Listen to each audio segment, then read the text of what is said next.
What was your worst sucks to be right moment? I have, to this day, been 100% accurate on how terrible guys that my lady friends, ones that I'm not interested in, should avoid. One of my friends got syphilis from one guy because he was messing around with 3 other girls at the time. Another entered into a very upsetting and tumultuous relationship with another scumbag. There are others, but they just never seem to believe me when I can pinpoint scumbags. I bet we're being acquired and all losing our jobs. Whole company meetings aren't fun. Internet-based company, the internet went down for 30 minutes. Everyone was getting ready to go, and I was just about to shut down my machine when the net came back online. I decided to announce said fact. You sound like a butthole. He sounds like the guy who reminds the teacher about homework that was due. It was one of those not thinking at all moments, guys. I was staring at my screen while Windows closed, and up popped, "Connected to the network." Stupid, yes. Malicious, no. When my girlfriend told me she was pregnant for the first time, I told her we had to wait to tell her parents because we needed to get a lot more support from various other people before telling them. I knew her mother's reaction would be bad. She told her mother over the phone the next day. Just as I'd predicted, her mother reacted very, very badly and proceeded to ruin the next 3 years of my girlfriend's life. I wondered out loud if my little sister had an eating disorder. Whoops. I was doing dishes one night when my sister came home. She said, "Guess who died today?" I randomly said, "Michael Jackson." Let it be known that I never saw or heard the news that day. Another one, my friend was posting sad things on the internet. My other friend and I weren't sure why, and I took a guess. Maybe his guinea pig died. Sure enough, it was announced the next day. I remember when Michael Jackson's death got announced at my work, there was a moment of grim silence before a coworker shouted out, "Yes! My records just went up in value." Good times. My mum got pregnant and told me at about the 5 to 6 weeks stage. The first thing I did was rain on her parade and warned her not to tell everybody until it's past the safe stage. She told fricking everybody. People even threw parties for her. 2 weeks later, she lost it. I wore a seatbelt when no one else in the car did. There were 4 of us in the car. I was fine, 2 others were decently hurt, and one guy was tossed through the windshield and hasn't walked since. I'm sorry to hear that. Was drinking involved? Sorry for asking. Not at all, actually, which is the question we always get. It was icy and visibility was crap. High speed was the ultimate issue in the end. I told my mum that if she didn't do something about her weight, she'd get diabetes. I didn't think she'd lose her legs, though. This hits close to home. My father is a diabetic and he doesn't take care of himself at all. I hope your mother is doing okay despite everything. Well, she did end up losing the weight in the end. I was sure my sister was the product of my mother cheating on my father. My mother was very close friends with a neighbor and would spend lots of time at his place at night. When my sister, who is considerably younger than me, was born despite my father being away for most of the year, I was pretty sure. She finally admitted it to me over summer. My ex-wife defended a guy that was remodeling her mum's house after I said that I thought he smelled like horse crap. I saw the way she looked at him and called her out on it, asking if there was anything I needed to worry about. That Friday, we got into some bullcrap argument, and guess where she went? She spent the weekend with him. Marriage over. When I said that my mother wasn't coming back, read ever, to pick up my siblings. My mother wasn't the best one on the planet. She gave me up to my grandparents when I was young, and later, after I turned 18 years old, she left them at my doorstep with no warning or explanation. It wasn't the first time they'd been left at my place with no warning, but somehow I just knew that in this case, she wouldn't be back in a week after whatever substance binge she indulged in. I just knew that this time she wouldn't come back at all. I ended up spending 3 years working 2 different jobs at a time instead of going to college in order to take care of them. I didn't see her again for 10 years after she initially left them at my place. To be honest, I could have done without seeing her for another 10 years. I told my mum that she would die before the year ended if she didn't listen to doctors' advice about her medical problems. She died on December 8th. Recently, and I never found the article in question, a friend was browsing on his phone and said, looks like we just signed a law that makes it legal to pay offshore workers 15% less than local workers. To which I replied, well, I guess that means I just lost my job. I walked in Monday and bam, we're all getting laid off. 35-year-old here, so I have a more long-term strategy, but every day I see people, friends and family, struggle with stupid crap that I've tried to let them know about, in as friendly a way as possible, for years. I've known probably 100 people throughout my adult life, and about 20 are kind of screw-ups. I won't go into all, but one of my friends has an ego and thinks he's always right. He interrupts everyone with really argumentative statements to prove his intellectual superiority. Picture a person whose life really reflects a Redditor. Instead of comments being posted anonymously, he says it right to their faces. I knew this guy, who is damn smart, 99 percentiles in every test, yada yada, and would suffer from unemployment and relationship issues. He's been like this since he was 19. He's 36 now and just struggles with life. He's unemployed because every boss hated him. He goes out with girls on one date and then gets incredulous when they aren't into him. He goes on a date with a nice girl, but since she's not a knockout 10 out of 10, he dismisses her. I saw this in his early 20s and I knew he would suck when life got serious. And it did. And what really sucks is that he's a really nice guy who means well. I try to help him out and steer him to humility, openness, and pleasant conversations, but to no avail. Despite what I've said, he's a good friend who really deserves better. And yes, it freaking sucks that I'm right. This is one of the few times that I've wanted to be wrong in terms of reading a person. Check out the woeful prophet here. Honestly, it can't be easy making friends with the kind of person who calls people on their crap either. It's gotta be a lose-lose, right?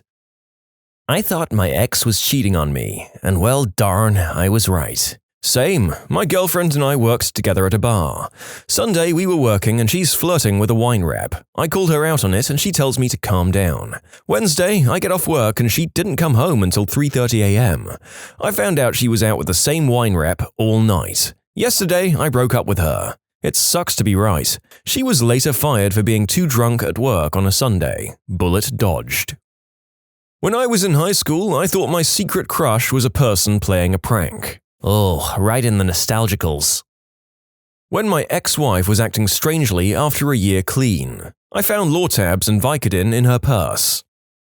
One day, after talking to my friend on the phone, I get this niggling feeling that something wasn't right. She had been depressed lately, but suddenly she was cheerful and happy. I was really worried she was planning something stupid. She ended things that night. I'm really sorry to hear that. I've heard before that if a person like that is suddenly in a positive, outgoing mood, it can be attributed to the fact that they're happy to know their time will soon be up. Simply devastating to think about. Hung out with a former coworker I hadn't seen in a while. He told me he liked to stand on the train tracks until he heard or saw a train coming, and that he'd been waiting longer and longer to move. I told him it was a bad idea, but didn't make a big deal about it. A few months later, he waited too long.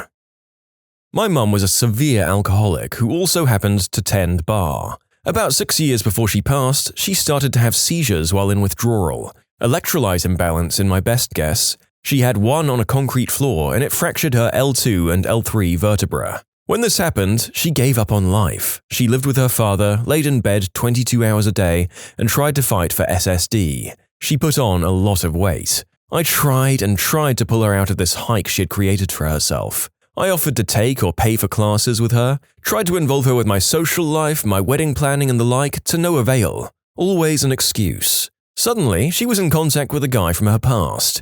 They'd dated when I was 6, so this is about 20 years later. In 60 to 70 days, she dropped about 50 pounds, swimming 8 hours a day. She changed her looks, basically started taking care of herself, in preparation for meeting up with him in his home state. Which would have been great, but it struck me as wrong. She wasn't doing it for herself, it was for him.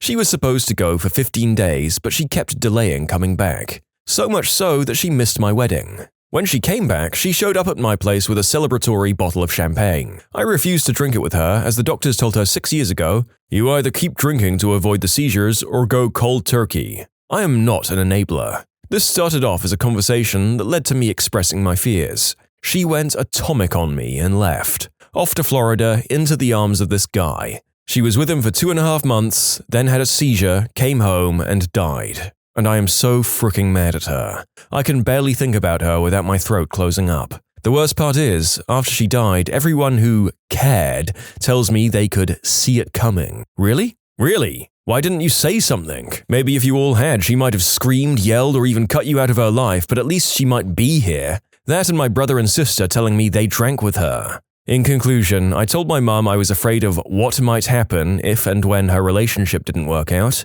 and that relationship ended 3 months later, and my mum died 2 months after that. Fricking alcohol. You can submit your own stories to be featured here on the channel. The story submission link is in the description below. And if you want to listen to some vibey music in the background, check out easymode, also linked below, and subscribe. My wife's family has this ongoing drama with the oldest sibling, her sister who is 32 this year. The sister, who we'll call Sarah, decided to marry a 20-year-old smackhead, literally, 2 years ago. For some reason, she thought that marrying him would change him. Big surprise, it didn't. Myself, along with every other member of the family, tried to tell her that just because she married him, it didn't mean he'd stop cheating on her, abusing her, emptying her bank account, stealing her crap, and then disappearing for an entire week at the time. She didn't really listen. So what did she decide to do? She decided to get pregnant. Yeah, he got clean for a bit, a whole 6 months. I even started to think I might have been wrong about him. Nope. 6 months after his child was born, Sarah calls my wife up, sobbing that he'd been gone for days and she didn't have any money in her checking account. Don't get me wrong, I care about Sarah and I love her as if she were my sister by blood, but I do think she's the dumbest person on the planet. So what did she decide to do? Get pregnant again. Oh yeah, this time the baby will really force him to change his ways. Fricking genius.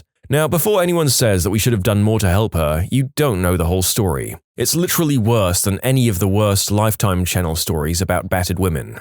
Let's just say I'm not the only member of the family to fly cross-country, we live in the Pacific Northwest and they live on the East Coast, to help her pack her crap up and drive her dumb butt back to this side of the continent, only to watch her drive her dumb butt back in a few months. Yes, this happened more than once. We've pretty much, as a family, told her not to call us the next time he cheats on her or leaves her and the kids for days or empties their bank account. When I stated that one chief on my submarine was not fit to stand chief of the watch, 1 month later there was a flood in the sub caused by said chief. A lot of these responses are quite brief and have very little in the way of follow-up. It kind of feels like a potentially disastrous and life-ending event like this needs to be expanded on. My brother bragged to me that he was making a lot of money for himself selling substances. I told him to stop, he'd get arrested and would get kicked out of his college. He didn't stop. My best friend was looking very, very sickly after his diagnosis. I tried to be optimistic when they were talking about treatment options, but my gut was telling me he wouldn't make it. It was right. Same thing happened with my grandma. They were optimistic after surgery, but I wasn't. I was right. I still feel like a jerk even though I don't believe my optimism would have made a difference. I have two. Here's the fun one. Boss, I really don't think this expensive third-party service is going to hold up. It's having database problems like crazy and their tech support is just not helpful at all. Whatever, we'll be fine. 12 seconds later. Oh my god, the whole thing exploded and… Yeah, I know, I built a backup server in my spare time just in case. Employee of the Year. And here's the unfun story. I suspected my ex was lying to me and underplaying her alcohol problem. After multiple, "Hey, sweetie, this bottle under your sink isn't really Poland Spring, is it?" followed by a massive fight, she had to become my ex. I know I got off easy in comparison to a lot of people who have family or significant others with drinking problems. This whole group of stories is full of them. When Princess Di died, my mother said, "You know, if Mother Teresa were to die tomorrow, no one would notice because of this insane media frenzy." A week later, Mother Teresa died. Hardly anyone noticed, the media was deluged with pictures of Princess Di's funeral. My roommates and I need to pay our rent with one check. Since one of my roommates usually can't come up with the money until the last minute, we don't have time to write each other checks and wait for them to clear. That means we usually give each other roughly $600 in cash. Last month I offered to meet my roommate at his bank with the cash, which I normally don't offer to do. He said no and that he'd just deposit it on his way to work the next day. Well, 3 days later, I get a frantic phone call from him saying that his man purse was stolen and he had never deposited the cash, which included mine and my roommate's and his own money. A total of $1,700 gone. That doesn't even include his previous 2 paychecks, which he had never deposited. Funny thing, the week prior to this, he was boasting about having a few grand in the bank, which is why he had waited so long to deposit the cash and his paychecks. Not anymore. I was dating a girl for a few months and everything was going good, to my knowledge. Then one day, she simply stopped talking to me.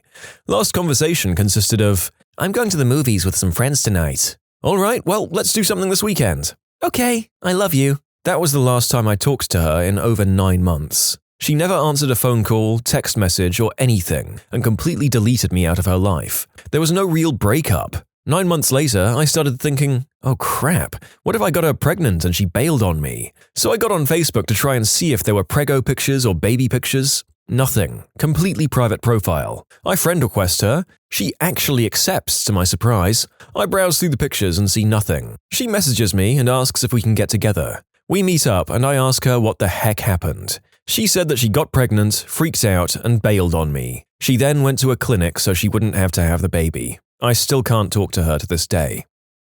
I have a 23-year-old acquaintance who hangs out with teenagers aged 16 to 19 most of the time. It's weird. Twice before, he's asked out girls shortly after their 18th birthdays. I came up with a theory that he becomes close friends with them when they're 16 to 17, hangs out with them a lot, gets to know them, and then they'll already be good friends by the time they're 18 and they'll want to go out with him. He just asked out a friend of mine the day she turned 18. She said no. I'm so proud of her. Thought my ex was cheating on me. A couple of days later, I found out that she slept with 5 different guys in one night and had been sleeping with other guys consistently. I met up with some friends to go to a concert and my best bud wasn't there yet. He wouldn't answer his phone at all and I was getting really teed off, and I ended up having to give his ticket away. Throughout the night a couple of times, I was jokingly saying, he's either dead or in jail. He got into a bad accident on the way from work and died that afternoon. I was worried that the Star Wars prequels wouldn't live up to the original trilogy. I was worried that the Star Wars prequels wouldn't live up to the prequel trilogy. I saw the prequels first. I was severely disappointed in the CG and lack of double-sided lightsabers in the original. Well, we've done it, folks. We've reached the inevitable cesspit of Star Wars finger-pointing that you find if you look anywhere on the internet for long enough. Oh, I really shouldn't take another shot. 5 seconds later. I outed my dad at Thanksgiving several years ago. He denied it, but a few years later, after spending too much time with one of his friends, my mum kicked him out of the house. They divorced shortly thereafter. As a child, I was standing next to the neighbor's trampoline, examining the springs. Tugging on one, I said, "This one's loose." I distinctly remember that my hand was back at my side when it popped loose, ricocheted off my face, and flew over the neighbor's one-story house. When I was 18, my father was showing all of the symptoms of someone with untreated diabetes. Tingling feet, lack of energy, constantly thirsty, and several trips to the bathroom a day. He went to his doctor, and the doctor said he was perfectly fine, even though I pointed out to the doctor all of these obvious signs. I had an argument with the doctor, and he sent us home. A week later, my father went into diabetic shock and nearly died. The worst part was that when the doctor came to the ER to speak to the ICU attending, he told them there were no previous signs of diabetes, at which point we got into a huge argument. My mum called me while I was in class and left a voicemail on my cell phone. She had called from her cell phone and I knew as soon as I saw her name pop up that something awful had happened, because she hated that phone and never used it if she could avoid it. The message was that my dad had just died from a heart attack. I told my brother his girlfriend was going to hurt him if he stayed with her. 3 months later, he came home from AITA to find her sucking some eggplant in his car outside their shared apartment. That particular eggplant belonged to her stepbrother. I didn't think a girl liked me, so I asked her out. I was right. Well, at least you got an answer. To me, not knowing is worse than rejection. My friend was drunk and got into a fight with her boyfriend at her birthday party. I told her she was too drunk to drive and we argued about it for a while, but she had gotten a brand new BMW 6 Series for her birthday and wasn't going to leave it parked there or let someone else drive it. Shortly after that argument, no one could find her and everyone was leaving the party. It took forever to get home because half a mile away, the road was blocked due to an upside-down BMW 6 Series in the middle of the road. She was fine, by the way. Coming up on a year since my best friend took her own life. I knew she knew where her dad's hunting weapons were because she told me. Several months passed. We'd talk every day on the phone and she would be singing to my son. One night she calls me and I answer the phone. We talk about boys and the usual stuff. After I asked if she wanted to talk to my son, she said yes and I handed him the phone. He was 6 months old. She sang to him one last time. We said our goodbyes and I love yous. The next morning, I was calling her to talk about something, but I couldn't reach her. I called a couple of times throughout the day, but this is normal for her. She wouldn't talk on the phone. A couple of days pass and she's not answering her phone. I didn't really think much of it because it was usual. Her boyfriend wrote to me on Facebook to call him and I already knew. I knew that I'd lost my best friend and I knew that she was gone. Right after she got off the phone with me, she had taken her own life. She was bipolar, but everything seemed to be working lately. I hate to say it, but I knew she was going to take care of herself, but not when she was going to do it. My son still listens to her sing to him because of a video of herself singing left up on YouTube. I still get to see her smiling face and hear her beautiful voice. My parents explained that they were going to use morphine to help my grandfather. I realized as we all stood sobbing around his bed that what it really was that he was so sick we were letting him pass the easiest way. The morphine slowed down his breathing and heart rate until he died. Did we kill him if he was dying anyways? No, this is how most people die in the end. As you get older and see more family members die, this is the way it happens most often. We now have advances in medical science that can keep our bodies technically alive for far longer than is really helpful. And if you actually took them off life support, it could cause pain. But mostly, they do this with morphine, so it's as peaceful as possible for the family. When you subscribe, make sure to hit the bell to turn on notifications. Put the playlist on in the background to finish listening to all the stories, or if you want some vibey music to put on in the background, check out easymode. If you like Am I the Genius, give Am I the Jerk a shot. Everything linked in the description.